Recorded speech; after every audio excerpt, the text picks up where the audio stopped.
Hello and welcome to DCP SideQuest, episode number 73. We're been stuffed from all the leftovers, except for Eric's, because he didn't celebrate. Did you celebrate Thanksgiving? I wait for the real Christmas. You guys beta test it. Okay. This is like practice Christmas. Practice Christmas. This isn't real Christmas. This is like a warm up. You gotta rev up the engines, right? Exactly. I want you guys to test it for bugs, and then I'll enjoy it next month. Yeah, we're beta testers. Exactly. Yeah. Yeah. Wow, that's a great way of looking at it. Did you get anything for Black Friday or Cyber Monday? Did I get anything? I don't really think so. I think I purchased some more gym equipment, but that was not even on Black Friday deal. I think I'm just addicted to buying it. I'm just like, oh, I don't have space for this, but I'm going to buy it. It's nice. Like, okay, cool. Yeah. I spent a week thinking about buying a Ring doorbell because then at least I can hear the postman when I'm not there. But then I just ended up not buying it, and then the deal was gone. Probably good. Google having a camera in your house is probably not the best idea. True. And then I contemplated buying a new electric toothbrush, but then by the end of it, I was like, but it doesn't do anything that my current electric toothbrush doesn't do. True. So I probably shouldn't buy this. So this year, I actually survived and didn't succumb to the Black Friday sales. Nice. Nothing. How about you? Nothing. I got 2 SanDisk SD cards for $20 each. They're 128 How gigs. big? 128 gigs. How fast are they? They're for 4K footage, 4K video. Depends how fast you throw them. Yeah, it's, right. It depends on how good your arm is. You know? I think they're $20 each. I was like, that's pretty good. Yeah, not bad, right? So I don't know. I don't actually know how much memory cards cost anymore. Yeah, right. Like they used to be super expensive. Well, if you go now to it seems like they're cheap. If you go up to a terabyte, then yeah, it's expensive. Well, I mean, expensive is still relative because it's technically a hard drive at that point. And then they got the higher speed specifications, and those also skyrocket. But the majority of the tech out today doesn't need anything faster than what's already available for that stuff. Yeah. All I know is like a couple of like the newest cameras need like super high speed ones that are still expensive. So it's best to just not buy those cameras. Yeah, exactly. Just save yourself the trouble. Don't worry about it. You have to spend thousands of dollars on storage mediums. Don't need it. Yeah, it's like buying a PS Vita. Just you're gonna need all this like new storage. It's gonna be really expensive. Just don't buy it. Yep. Exactly. Yeah, I'm pretty much. I have in the same boat. The SanDisk memory cards that are Nintendo Switch like branded are like 4 times the cost of like other exactly the same cards. But it's worth it because that it's got adds a up. star on it. Right, it's got a turtle shell on it. Yeah. How else would you differentiate your SanDisk cards? I have no idea. Speaking of Nintendo, have you guys seen the footage of Super Mario World in Japan, the theme park opening next year, February the 4th? It looks like happiness and magic. Great. It just slammed into each other at like a melting point, just. Yep, it's like literally like you know like the Will It Blend, like Nintendo just took the Will It Blend blender and took happiness and took magic and just put it in there. They're like, hey, have it. And you know what? I don't even like theme parks. I don't like people. I don't like there being too many. Like it's just no. But I'm like, I need to go there. Like I have to be there. And I know it's gonna be hell because it's good. It's like it's post lockdown, so people just want to get out and do stuff. Japan, they love to queue. This will be like you have to queue for 10 days just to get on one ride. But I'm like, do they have like some kind of special pass that you can buy to like skip the lines? Because I'm all over that pass. That is the fast pass. The fast pass is the way to go. No, the 10-day line is the fast pass. Oh. But I'm just like, I have to like at some point, probably not when it first opens, because I want to make sure it's not just like some hotspot for just like. And also, I need to wait till the world's actually back to normal. But yeah, it'd be nice if this pandemic kind of cooled off a bit before I go to a theme park. That'd be nice, right? But it just looks so cool. When you look at the pictures, I'm just like sometimes the pictures they don't even look real. It's like, is this a render? It's like, no, this is actually. It looks like they've just taken a slice out of a Mario game, and it's perfect. It is. It's really impressive. Like one of the roller coasters is kind of like a Mario Kart theme. Yeah, and it looks like Mario's Kart. Like it really does. It's an in real life Mario Kart. It's amazing. Apparently that one as well. It's got like a game component to it where like you are on the roller coaster, but then you're also playing Mario Kart on a screen, so you're racing the people on the roller coaster in a game as well. So really, so it's like what? So, yeah, that's awesome. It looks so cool. It looks so So when are we going? I think it's. I mean, we need to go next year. I think it has to. I think maybe right. Nintendo, if you're watching this, book those flights before it gets too expensive. True. I think Nintendo, if you're watching this, book early.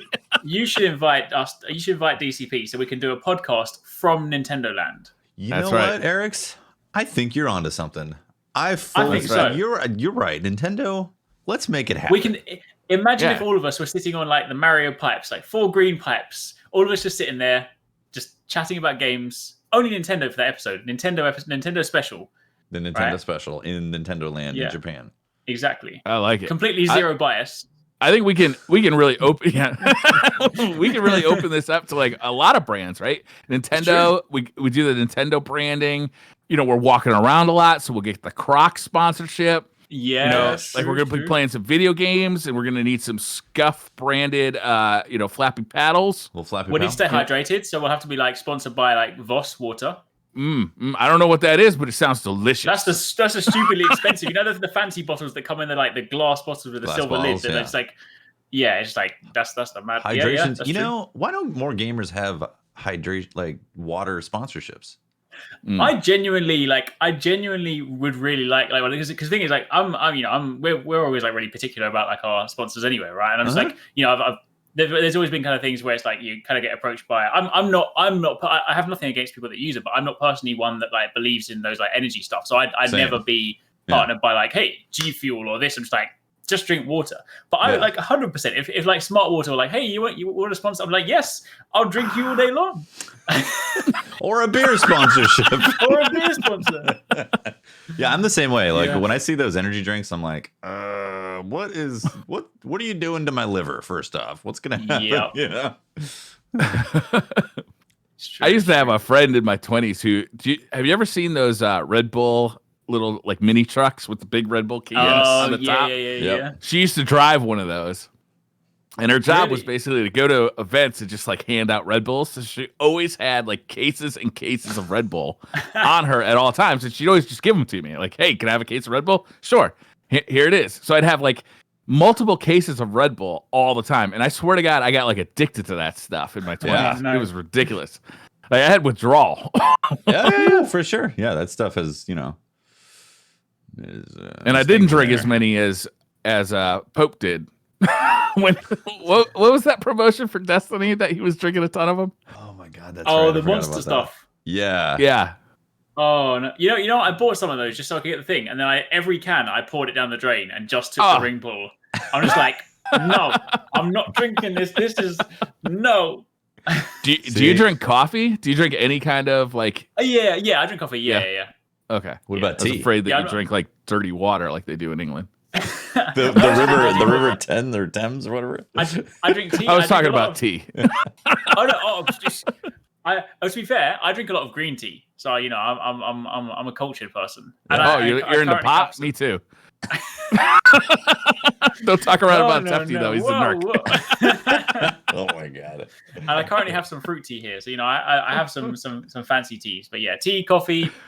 Yeah. When you brew your tea, is it in a bag or is it loose leaf? Do you have like a special loose leaf brewer? So speaking of which, it's interesting, right? So yeah, for my green tea, I do have a loose leaf. I've got different contraptions, and I just bought one the other day. I'm waiting for it to arrive. In fact, this was the thing I bought in the Black Friday sale, but I don't think it was actually in Black Friday sale. Imagine a glass container, right? And it's got two parts you fasten. So you take off the bottom bit and you put the leaves in there and you screw it back on. Put the water in this part, screw it on, turn it upside down. The water drains into there through a sieve. The leaves, of course, like brew the tea. Then you turn it upside down, and then the leaves are just in this container. And then you've got the glass. It's great. That sounds great. That does sound great. It hasn't arrived yet, but I'll report back when it does arrive. I forgot to mention. It kind of sounds like a French press almost. But for tea, push right? it, you just use gravity.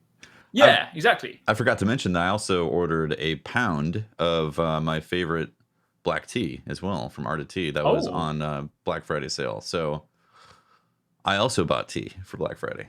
feel like look at this. you know, we're similar wavelengths here. I think we are. Get the artisan tea, right? This is great. I definitely like to get different types of teas. You see, just to kind of like to sample them and see. Yeah, same. Yeah, because when you do the loose leaf style, they're really fresh. There's like tons of flavor in there. It's surprising. Yeah, there's one thing I appreciate. This is a video game podcast, but there's one thing that I think I need to do. Right, is a tea sponsorship. Well, true. There's a kettle you can buy that can actually because technically if you're brewing from like loose leaves, you actually want your water to be like 80 degrees and not boiling. So there's a kettle you can get that'll actually kind of boil to certain degrees. Yeah. So I feel like if I really want to go that far, normally I just turn the kettle off like a few minutes before it starts boiling, so it's roughly there. But I might have to invest in one of these because apparently the flavor comes out more in the tea if you get it at the right temperature. It's Otherwise also you burn the leaves. Yeah, it's depending on herbal, green, and black teas. Like they have different temperatures that they're targeted towards, right? That you want to, if you want to be absolutely precise, to have your tea game maxed out. To a T. Hey, look at that. Oh my gosh. Where were we talking about before we got into tea? Black Friday. Oh yeah. Was it that? Black Friday, Cyber Monday. Cyber Monday, Mario. It's still Cyber Monday. Yeah, it's Cyber Monday right now. Yeah. And you know what it is next week? It's Cyber Friday. Well, that's new. Is that new for 2020? It's Cyber Friday because it's Cyberpunk Friday. Oh, nice. I'm working on my segues. Is that next week? Next week. Next Friday. Next Friday. Yeah. Yeah. It'd be Cyber Tuesday. Doesn't quite have the ring. Yeah, true. Oh, no, wait. No, it is. I'll take it. Thursday. My bad. On a scale of 1 to 10, how confident are you that Cyberpunk comes out on the 10th? Now I am a 10 because I feel like we are literally 10 days away, and I feel like if they were going to drop a yellow square, like I feel like you've passed that point. I feel like when you're a month before, you can say, all right, guys, you know what? Sorry, we've had like an issue. Unless there was like some astronomical, crazy, like, okay, someone's pressed delete and we've deleted the whole build and we don't have a game anymore. I feel like it's just too close to be able to delay it. Because if you delayed it, like this is almost like canceling an event a day before the event. You're just like, you can't do it. People have been. They booked their flights. Exactly. The flights have been booked. Like I feel like it's too close now. Oh, also, there's copies out in the wild, right? True. Really? I didn't know this. Are they like retail copies for the some people have Xbox and PlayStation? Some people have broke release date because they're shady people. Scumbags. That's bound to happen if they start releasing footage on YouTube and stuff. And I think so. Be careful. Yeah. Yeah. That's been happening. So I mean, it's tough for them to delay the game if they've already got retail copies circulating, right? Well, you can buy it on eBay right now for $4,000 if you want to buy one of those early retail copies. Let me head on over to a little Cyber Monday special. Yeah. That's crazy. I mean, it's awesome. That's cool. Like, have you guys ever gotten a game early, like because they were selling it early at like a local store, and you just happened to get lucky? Yeah. There used to be a local store near me that would just like they'd be like, no receipt, cash. Yeah, a week early. I'm like, okay. Wow, same. I never got that treatment. It wasn't a chain store. I think it was a chain store, but it was like a four store chain, and it was only in Connecticut, as far as I know. And they closed down since then. But they used to break street date on everything. But they knew they were doing it, and they would charge you extra for the game. Yeah. I used to have to pay like a £20 premium. Yeah. Wow. Yeah. I always thought, why am I not putting these on eBay and stuff like that? Because like, especially with like modern war, like Call of Duty games, like people are dying to get those games ahead of time so they can like, make videos about them basically. Right. One of the reasons I did it in the early days, anyway, it wasn't trying to sort of like break street or like kind of get content early. The funny thing was one of the times I actually did it was so I could make a better impression, because this was in the early days when our channel was like super small, and like it was one of the first times we'd spoken to Sony, and they agreed to sort of send us a review copy for a game, but they also always wanted to like know how the videos did afterwards, and they basically sort of updated me to say that your code is not going to come until like launch day. I'm like, well, if I do that, my content is going to get like no views, and then when I go back to show you how my videos have done, it's going to be bad. So I went and got this copy early so I could make my videos still in line with embargo, But it then meant that when I went to report back and say, hey, here's my coverage, I was actually able to do something good. So I basically had to, even though I was being given a copy, I was like, I'm going to go and get my copy early so I can show you. And that was, Thinking long-term relationship. That's good. Yeah, that's some 3D chess you're playing over there. that was 3D chess, yeah. That's funny. When I get a free game, I never talk to the company again. I'm like, oh, I feel like I just stole something. A lot of times, I actually prefer to just buy it, so I don't have to do the hey, I got a code from so and so every time or whatever. It's like it's kind of a pain in the ass. So I'd rather just buy it, unless obviously you have early access and you can stream it early or give gameplay early. That's the thing. That's a different thing, yeah. But like a lot of the time, like a lot of the time, like with a lot of recent games, like even though I get given like the code, I guess kind of a lot of people don't always realize, but like I'll also buy the games anyway, just because like for a lot of the time I want the physical collection. So like all my like I got given a PlayStation by Sony and they gave me all the launch games, but I've went and bought Miles, Demon Souls, Godfall because I want all the box copies. So I've bought my own copies anyway. And I do that a lot of the time, especially if they're Nintendo games as well. Like I just want the collection, so I buy half the games that I'm given. Nice. Yeah.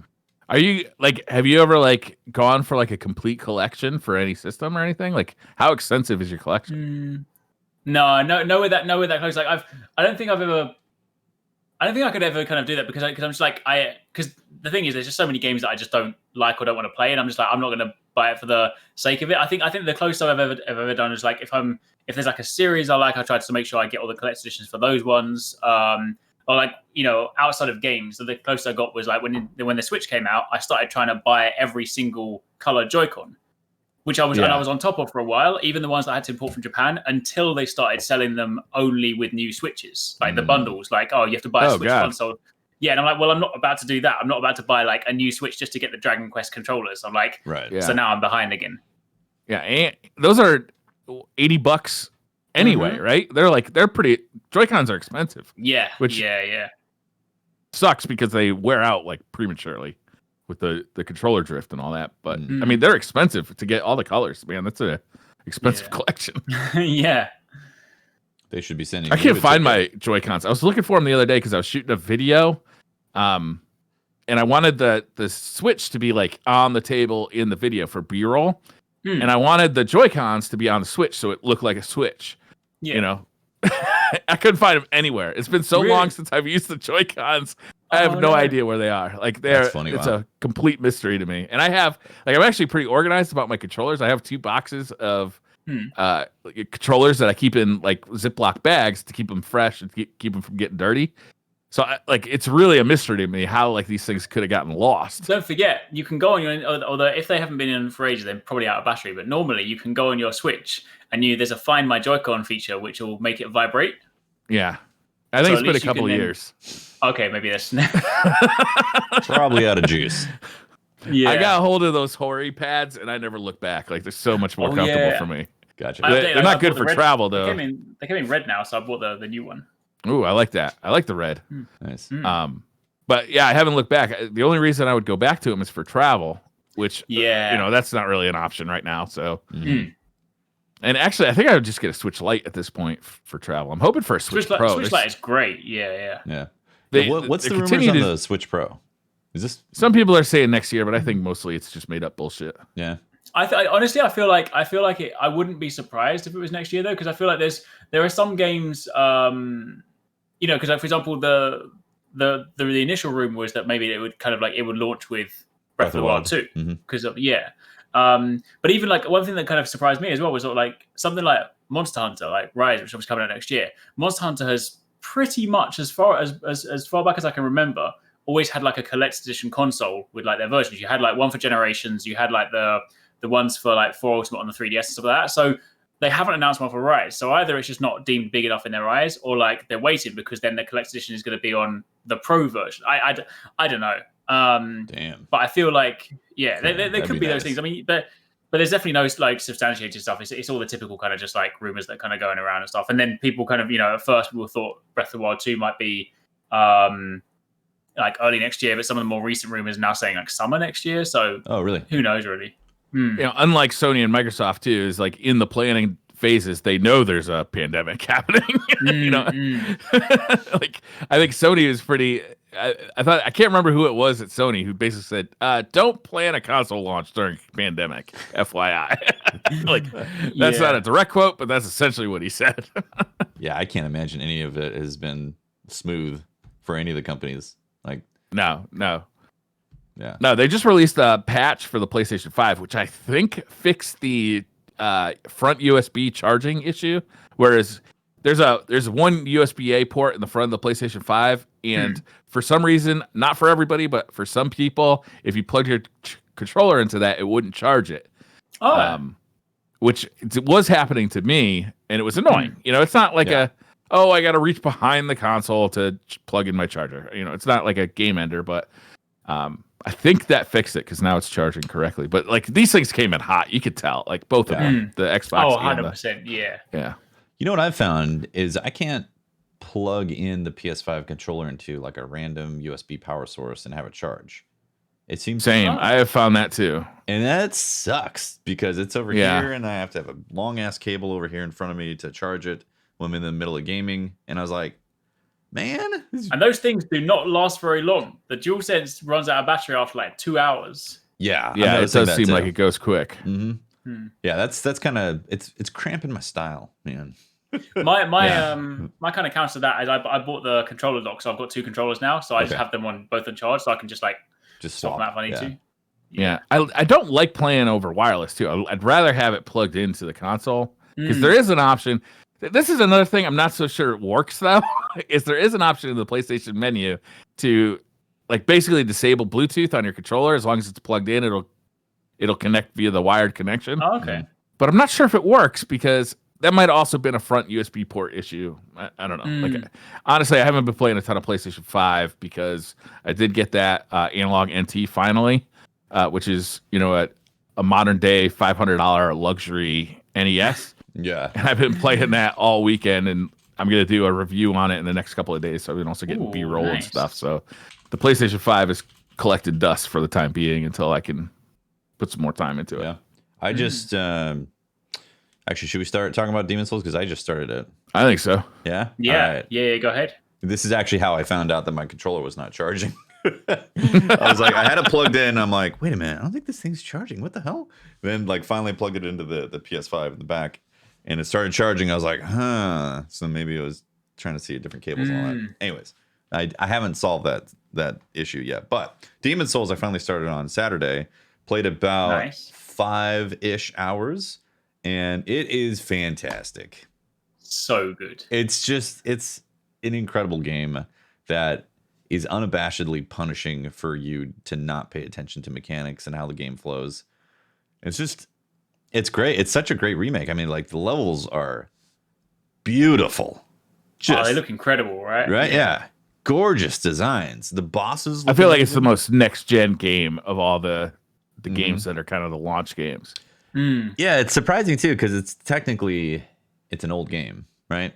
And it has it's a remake. It also Blue Point has come out and said the developers have come out and said there's still a ton of the From Software like original code underneath for all like the timings and all that stuff. Yeah. Okay. It's like this weird juxtaposition between an old game that has old like just the way it feels at times can feel old, and then these really high level visuals with everything like all the models, the enemies, the people you talk to, frame the rate. bosses, frame rate, lock 60 feels so good. At least so far I've seen has been a lock 60. I got to the spider boss, and that's where I called it quits for the night. And that thing just looks How many bosses incredible. deep is that? Well, you see the tutorial boss, the big goblin fat dude, and then you see the blob, phalanx, right? The phalanx blobs. Yeah. I beat that, and then I got to big shield knight dude and realized that I could Tower Knight. Yeah, Tower Knight. Realized I could investigate some other areas as well. So I went to that the mining area and got all the way to the spider. And that's where it's at so far for me. I think that's where I'm at next because I just did the Tower Knight, and I uploaded a video of my painful playthrough. Right, but Eric's painful playthrough. It was. So here's the thing, right? I played it in a very different way to how I played. I played Dark Souls 3 as I play. I'm a Monster Hunter player, right? So as a Monster Hunter player, I learned that if there is danger, you roll, right?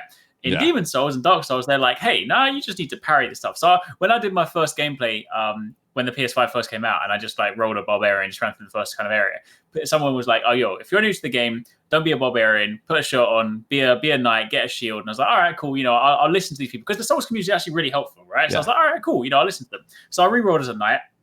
Initially, I was disgruntled. I was like, well, now I'm heavy and now I can't roll. So okay, now I need to rely on the shield life. So I'm going around blocking. I swear I died more times getting to the Tower Knight because the amount of times when I get to the Tower Knight and there's a blue knight outside, I'm like, I'm going to parry him this time. And I miss it. I'm like, whoop. And he stabs me. I'm like, oh, we go back again. I died so many times. So then I finally went back in. I died many times to the Tower Knight. I didn't hide in my deaths in this upload. I kind of supercut them. But then we did a funny edit where we then got the rest of the team. They watched my playthrough and recorded their reactions and then put them in a window. So they were basically like laughing and commentating while I was doing it. And it actually came out as a really good edit. But oh my gosh, I went through so much pain. And then the comments were like, hey, we love this. We want to see more. And I'm like, great. That sounds like an amazing video. Like that actually, that sounds. It actually came out really well. Yeah. When'd you put that out? Because I want to go back and watch it. That was on Sunday. That was Sunday this week. Nice. It's funny because it's about like 20 minutes long, and people were like, "It's only the Tower Knight." Like, what? I don't want to spoil it because my method for fighting him. Let's just say I adopt the slow and steady wins the race policy. So I won't spoil it. But involves some fire bombs. No. Okay. All right. I'm just curious. I haven't beat I got to him, died. I cleared out all the enemies on the top, and then like. So you haven't done Tower Knight? No, I haven't beat him yet. I just got to him. Oh. And then like cleared out all the enemies, tested out, and I was like, yeah, I think I'm gonna go to a different area.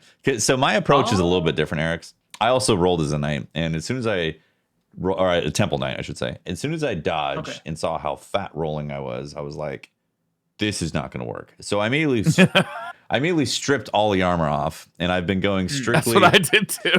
Yeah, I've been going strictly as a naked temple knight that has been trying to parry. Like the parry window in this game is extremely small, and it seems a lot later. And if you got used to Godfall at all, Godfall has like the most generous freaking parry windows of all time. It's just obnoxious. You'd be like, that parried? Okay, sure.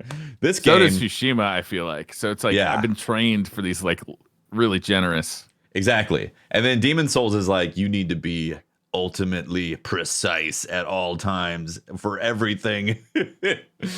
I finally started getting some of it, but it's so punishing. And in the early stages, you have such little health. Well, especially if you're not wearing armor. Such little health that like it's almost a little too punishing to try to get the parry windows down. So I've kind of been relying on the blocking and dodging and all that. But I will say the iframes from rolling are pretty generous. You know? Yeah. That's why I want to go back into it, because that's exactly what I did in like Dark Souls 3. I just pumped like every time I leveled up, I pumped it to stamina. I was like, give me a massive stamina bar so I can roll for days. Yeah. And I'm like, that's what I want. So I'm gonna, in my next episode, I'm gonna ditch all my tin armor, get a two-handed weapon. I'm like, I don't even need a shield. I just want to run around and be light and roll, and that's it. I did a lot of that, honestly. Yeah. Nice. I think you get a good two-handed sword, like right near the beginning too. Yeah. The bastard. Yeah, I got that one. Yeah. Yeah, and I spec'd into strength and all that. And I did the whole thing in the preview window. I would just like you to know, just to update you, I carried on. Have you tested it all? Did you like test the difference between the two after the discussion? No. I mean, if it ain't broke, don't fix it. True. Yeah, if it ain't broke, don't fix it. Yeah, and you're right. It's true. Well, having said that, I did forget to hit record in my preview window for my first 2 hours of my session. So I also played in the preview window and didn't even get the footage for it. Got the latency and no benefit. Bummer. That is my favorite thing about Elgato, like capture cards, is that they have that rewind feature. Yeah. I don't understand why that's not standard for like everybody. You know, it's so convenient. Yeah. Like, I just did something cool. Rewind, record that, you know? Yeah.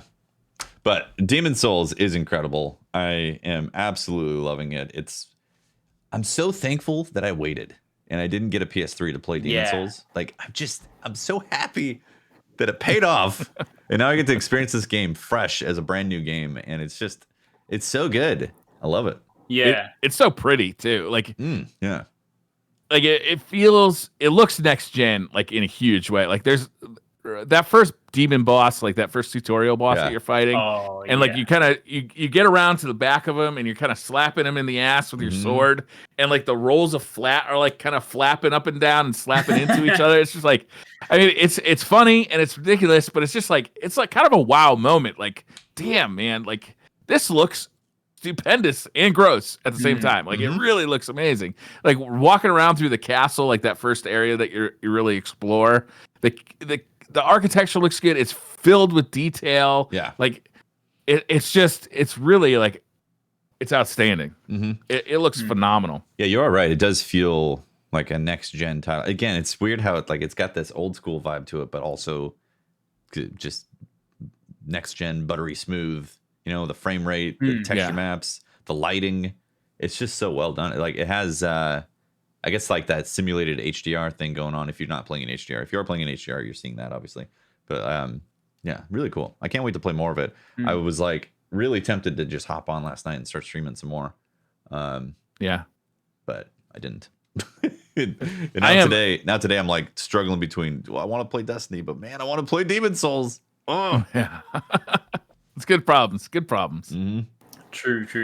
Yeah. I gotta say, like, I'm incredibly enthusiastic about this generation of consoles, like much more than I was about the PlayStation 4 and Xbox One. Whereas when those came out, they felt like they were not that big an upgrade compared to the Xbox 360 and the PS3. Like, yeah, you know, they're pretty good, but we're still like, we weren't getting any major leaps. Like, I feel like this time around, like these consoles are like really next gen. Like, you know, they load games so fast, they load levels so fast.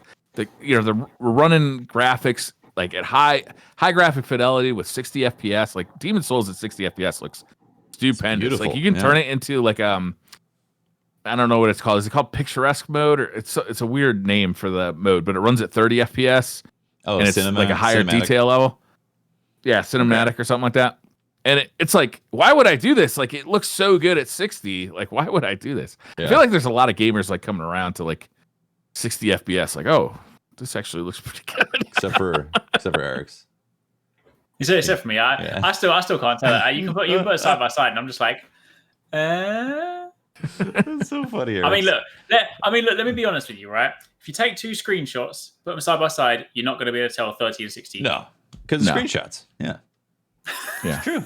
That's true. It's true. See, so look, right? Time has frozen. Yeah. Exactly, right. I'm just like, look, right. If you can't tell the difference between these two images, then I'm just gonna play as it is. I was gonna say the previous gen, when they first came out, like the PS4 and Xbox One, they were essentially kind of like mid to low mid tier PCs. Remember? Yeah. Like the technology that they had offered was basically like, oh, well, you're putting that CPU in there? All right. This time around, we're finally getting like mid-high tier PCs in these. And it's going to pay off in strides because a lot of these things they're expensive, but like I feel like it's worth it this time around. You know, it's more expensive than the last generation, but yeah, and I can't wait to sort of see, you know, because the exciting times in generations comes to like the midway through towards the end of generation where the people really start to get a handle on the hardware. Like when we start getting this generation's equivalents, I mean, you know, like God of War Ragnarok, Horizon, like Forbidden West, and they're in the grand scheme of things, they're coming early in the generation. So when you start thinking towards the end of generations and like Naughty Dog put out like whatever their equivalent to like The Last of Us or Uncharted is, and you start having those kind of games, like some of these are going to look phenomenal. Yeah. And they're also probably going to take a decade to produce. Yeah, it's true. It's true. And there was a great interview. Digital Foundry did a great interview with Blue Point Games, the guys who redid Demon Souls. And like there was a conversation where it doesn't seem like it's going to be about like how many polygons can this console push as much as it's going to be about how much time do we have to develop all this, all these art assets to put in this game, right? Yeah. That's interesting. Yeah. I mean, as the fidelity gets higher and higher, the requirement to develop that just seems to go up exponentially because you're putting in so much detail. It's like, where's that like that that medium ground or whatever, happy meeting ground where they can still put out games at a timely fashion, but have like high visual fidelity. I mean, in the last generation, they had, you had your studio who was farming out work to other studios just to produce assets, artwork, and, 3D models of stuff. And I assume that's how it's got to continue. I mean, the $70 price point for a game seems justified to me, just because how much more development it's going to take to make these things look as good as they could possibly look. Yeah. How do you guys feel about that $70 price point for new games on the new consoles? The thing is, like, I can understand, for like kind of it is a step up from what it was before, but I still ultimately think, like, and that's the thing, if you compare it to what it was before, you're like, oh, this is a steep jump. But like ultimately, when you still take the price of a game and you realize on average how much you get out of it, and you divide that amongst the thing, I still feel like you're getting great value, because I think there's so many people that often kind of like complain about that stuff, but it's like those same people will happily go to the cinema, watch a film for 2 hours, and spend like $20 or $30 on a ticket, or how I don't know what it is over like where you guys are, but like for me, you might spend like 16. Yeah, exactly right. So I think to myself, you get that for 2 hours and you're happy about it, but I can get a game and like, even if I get like 30 hours out of the game, which might not by modern standards might not be too much, 30 hours out of $70, it's not a bad price on a per hour basis, really. Yeah. Like, I think there was an article a few years ago when games were still $60, and it like broke down like the cost per dollar of different like entertainment things, like going to the movies, watching TV. Like if you look at the average cable bill in the US, it broke it down like how many hours like you spend watching TV, and video games were by far the cheapest like form of entertainment. But that didn't include like the cost of the console, and it's just per, like if you average out like 30 hours per game. And I mean, back in the 16-bit eras, it wasn't unusual for a game to be $70 or $80, and that was 30 years ago. So. I remember when like N64 games used to be stupidly expensive. Yeah. I guess for me, it's like if the game is not good, then it's really annoying to spend $70 on something. That's a good point. And I think right, like if you feel like it's just a poorly put together title and they charge you $70 for it, then it's gonna sting a lot more than if it was just like, I guess, $10 cheaper, $50 or whatever. So what about Godfall? You think that should have been $70? Yeah, you see, Godfall, I feel like Godfall was like a $40 game for me. Yeah.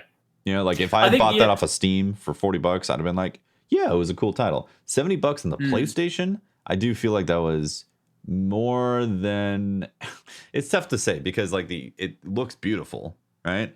But it wasn't as fleshed out as I thought it could have been when it comes to campaign for a $70 title, I think for me, when it comes to those kind of games, like even if they it comes out like, and they seem a little bit like half baked, or like not quite as like extensive as they sort of thing, I think for me, like I don't mind spending that if I know that I've got, like, if I spent that and I'm like, oh, the game didn't end up being what it was going to be, but I still enjoy what I played, I'm like, I can accept it. Like, for example, like Godfall, like I haven't played as much as I thought I would have been playing it. Like I enjoyed what I played of it. I know it's not, it wasn't perfect. There's a lot of things I need to fix, but the time that I spent with it, I enjoyed it. So I'm like, you know what?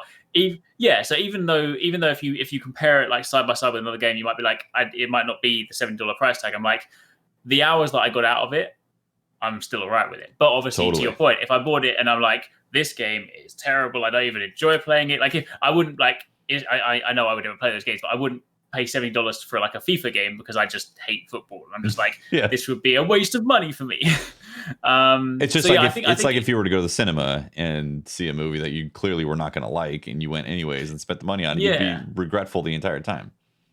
I think exactly. But I think to that point, I think it's why everyone's kind of got different like reasons for like wherever they kind of sort of like justify things. But even with like something like Anthem, which was obviously like a complete failure in that respect, but the time that I had with Anthem, getting up to the point where I realized, oh wait, this game has no end game and this game has no content and it's a bit rubbish now. The time getting up to that point was a load of fun. So even then I was like, well, okay, it wasn't what I was hoping it was going to be, but I enjoyed my time with it. So I still don't deem it. I don't deem that I wasted my money.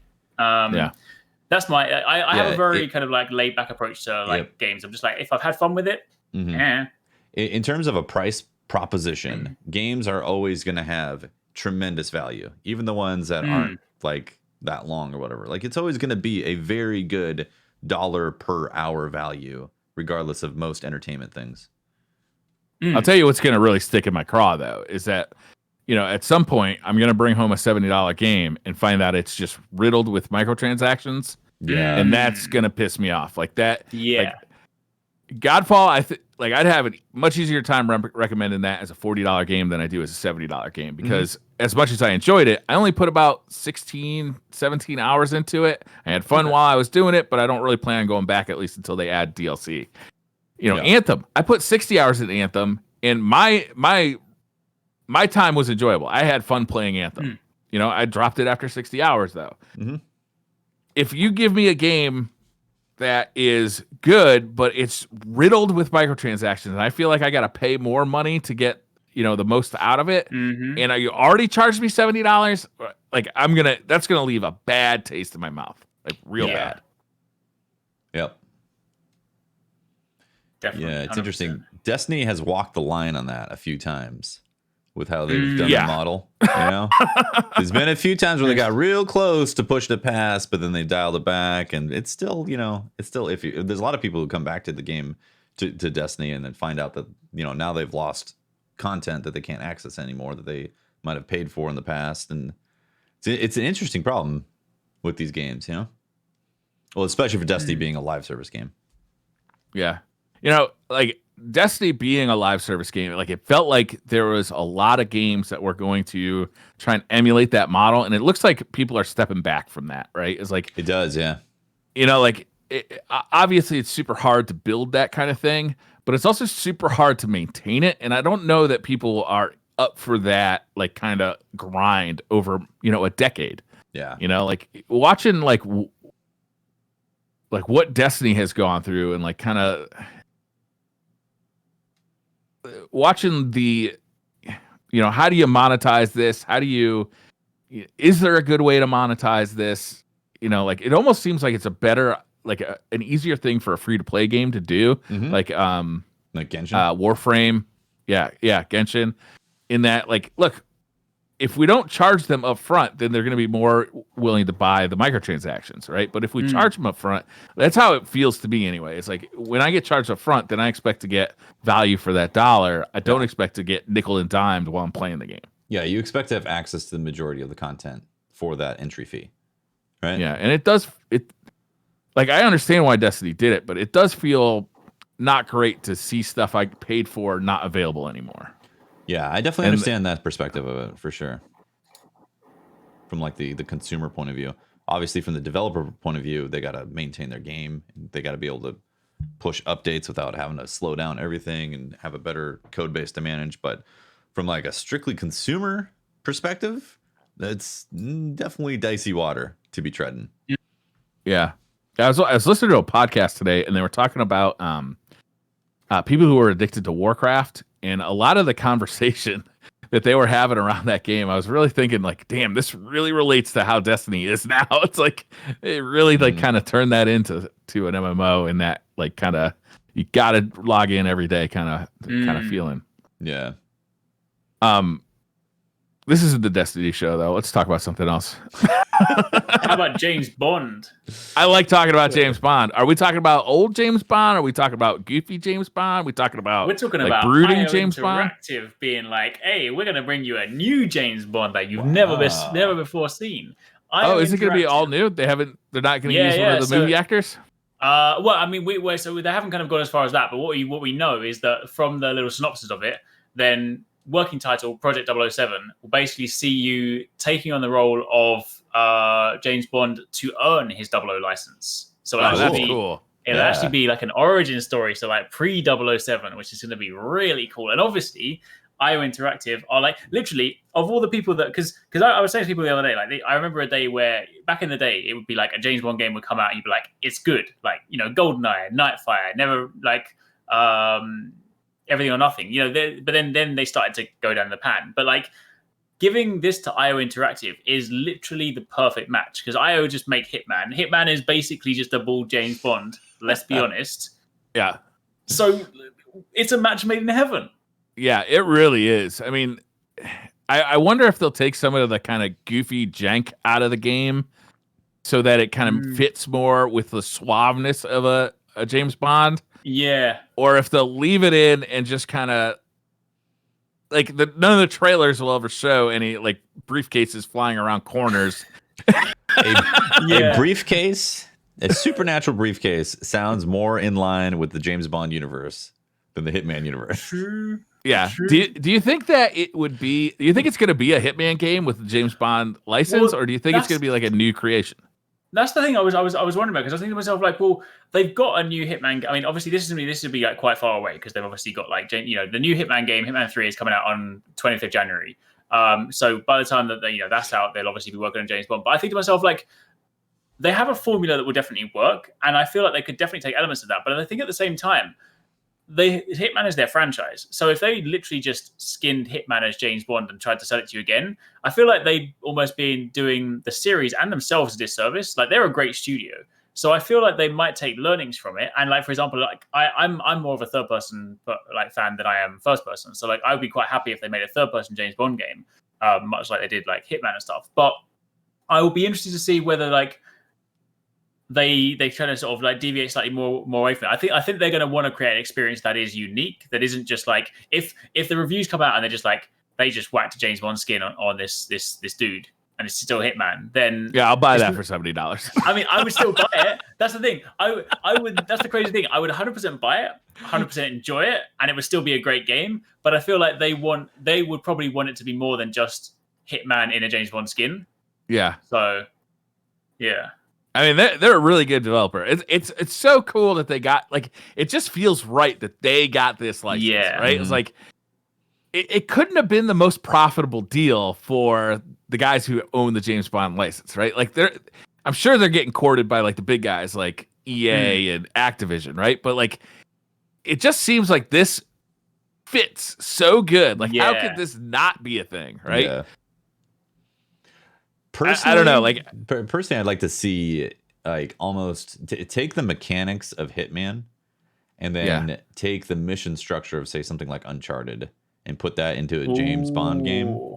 I would love to see that because the big action scenes from Uncharted too. Work well, and the way the levels flow and all that, but still have that Hitman mechanic and style of how you want to go. That would be cool.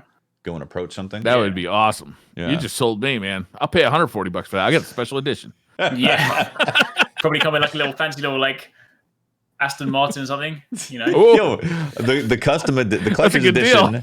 Collector's edition is an Aston Martin. Ooh, true. Very expensive. Imagine, but yeah, that's gonna be cool. That's gonna be very cool. And obviously, and before that, we obviously get Hitman 3, so we get to enjoy. We get to train to be Batman, James Bond before.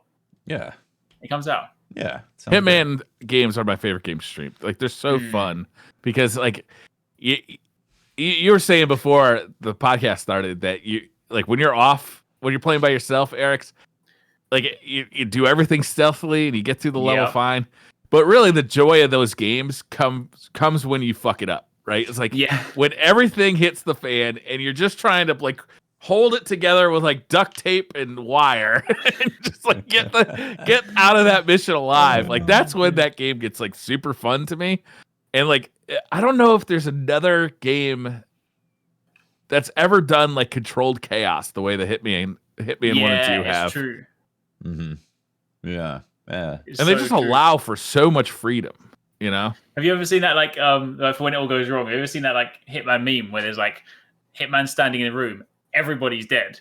And then they're just like, and they'll be like, nobody will notice if there's nobody to notice. The floor is just dead. It's like, okay. Oh, dear. No, but I love how, like, but also even when things like don't go like too wrong, it's like, I just love how there's all these intricate ways. There's so many ways to complete the levels. That's the thing that I've always just like. They've got so many like great replay values. There's like I could pick up any Hitman game and just like any day, just like I'm just gonna go and run through a level state and just there's always like some fun way to do it. Yeah, there's so many ways of approaching the levels. It's really cool. They do a good job of making them like kind of like having them pop out at you too. So like there'll be kind of like a note or something like, "Hey, did you know there's like a chandelier above the runway?" Yeah, definitely. What was the name of that model that you impersonate?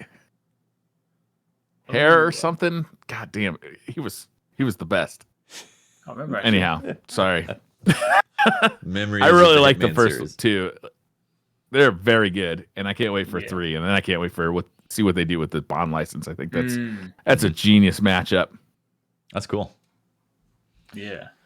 It's gonna be good. Yeah, exciting stuff. I'm very excited for Cyberpunk. Can't wait for that. I'm excited to see the future of what's going to be coming next year for games. Do we know what's coming first quarter? That's like big. Monster Hunter Rise. We know. That's first quarter. Yes, that's March. Yeah. We have. Is Resident Evil? Is Resident Evil coming out in January? Not sure. Let me just double check. Because they've typically done like a January, February release for a lot of their annual releases. This is 8, right? The Village, right? I don't know if it's this year or not, but they've been doing like a tentative. Yeah, here's what we got. Here's what we got. Tentative games for like first quarter. So Cobra Kai, Hitman 3, Prince of Persia, and the Sands of Time remake. Okay. Coming then, The Medium, which of course that like horror kind of game. Into February, you've got Outriders, Neo 2 Complete Edition, Neo 2 Remastered, Little Nightmares, Bravely Default 2. That's a big one for people. Like I find that game incredibly slow and boring, but people that love JRPGs will love it.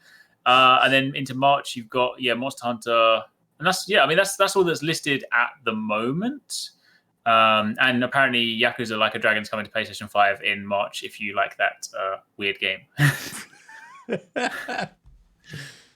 All right. It's definitely on my list. I mean, I keep seeing clips of that game and I'm like, yeah, this seems good. I'm just the right amount of weird. Yeah. I tried it, right? I get that I didn't maybe invest enough time, but I tried to play the first hour. I swear the first hour is 59 minutes of cutscenes, and then I press one button. And then I got sent on a quest to go and get a toilet plunger for someone. I'm like, this game is not me. I haven't got time for this. I'm just like, no. Watts is in chat. She mentioned Kina Bridge of Spirits. Yeah. Oh, yeah, because of course there's not a date yet for that. But I think they did push. They did say it was Q1. I cannot wait for that game. That is going to be. Yeah, that game looks amazing. Ooh, yeah. Mm-hmm. Yeah. What's the From Software game that they've been talking about for years now? Elden Ring. Yeah. Are we expecting that in 2021 or? Maybe with the launch of Demon Souls now, I maybe fall next year. I mean, they weren't involved in that Demon Souls remake at all. Yeah, but no, I don't think I think publishing wise, they don't want to like slam their titles right up next to each other. Yeah. Right. I mean, the interesting thing to think about though. Yeah. I mean, that's true. I mean, like they haven't sort of said much about it for a long time. But I guess the other thing to look forward to is that next week, not only is Cyberpunk on the 10th, but also it's Game Awards. So we're going to get a bunch of trailers for like a load of games. Cool. So there's the rumored Silent Hills remaster. And supposedly also Bluepoint, now they finished with Demon Souls, are apparently working on a Metal Gear Solid remaster. Original one. That's the rumor. So... But they're talking like a full-on remaster, like Final Fantasy VII style. So they take like original MGS and give it the old bells and whistles. Cool. Have they said anything about the next Final Fantasy VII remake? The next chapter of that? No. It's weird that they're talking more about Final Fantasy 16 than they are. Yeah. Oh, good Lord. I don't even know. Maybe they're just hoping like, if we show them 16 enough, maybe they'll forget about part 2 of Final Fantasy VII remake, and then we won't have to make it. I hope it's not like 3 years in between each one. Dude, didn't they say I'm that they just started a console generation? Yeah, didn't they say they just started making part 2? Like after that game came out? Or no, it was sometime after they finished in November or something. They're like, all right, let's start making part 2. It was like, my heart. But it's gotta be faster, right? Because they don't have to build the engine from scratch. They don't have to build the character assets from scratch. Yeah, in theory, it's gotta be faster, right? Yeah, it should just be. That's the thing. Technically, it should. It should just be more content than it should be like tools and stuff. Then again, they're also now having to navigate to a new generation, so there's probably going to be that cross shuffling and stuff. But yeah, I don't know. And they got to figure out what to do with the overworld, right? Yeah, I mean they got quite a bit to develop on that side. So I'm thinking, if you don't want to get depressed about it, plan 2025. What they'll do is they'll throw a curveball in there, but like, well, while you're waiting for part 2, we've remade part 1, but for PS5. Yeah, that's definitely gonna happen. They're definitely doing that. Yeah. That's a guaranteed. Yeah, and I was like, I don't want to. And I'll buy it too. Yeah, I don't think I can play that game again. Like, it was fantastic, but I'm like, it's not a second playthrough for me. It's not. I'm done. I'm back for chapter 2. I very rarely play like games through a second time. Like, there are very few games in my gaming history that I've gone back and replayed many times. Like, normally there's Zelda games. They're the ones that I've replayed through. A lot of the time, like, I enjoy it. It's done. I look back fondly at it, but I'm just like, yeah. For me, it's usually going to be like an action game, like something that just is more about like the action than the story. Like Hitman. Hitman is a perfect example, actually. I've played a ton of Hitman 1 over and over again. Mm-hmm. Or that. Yeah. I don't even know what you call that. Was that 2016 that came out? No, we're talking about the new Hitman 1 or the original Hitman 1? The new Hitman 1. I think, 2016. I think around there, yeah. Yeah. Nice. Well, is that SideQuest? Did we? I think so. Yeah. SideQuest complete. Bring. What are we going to talk about next week?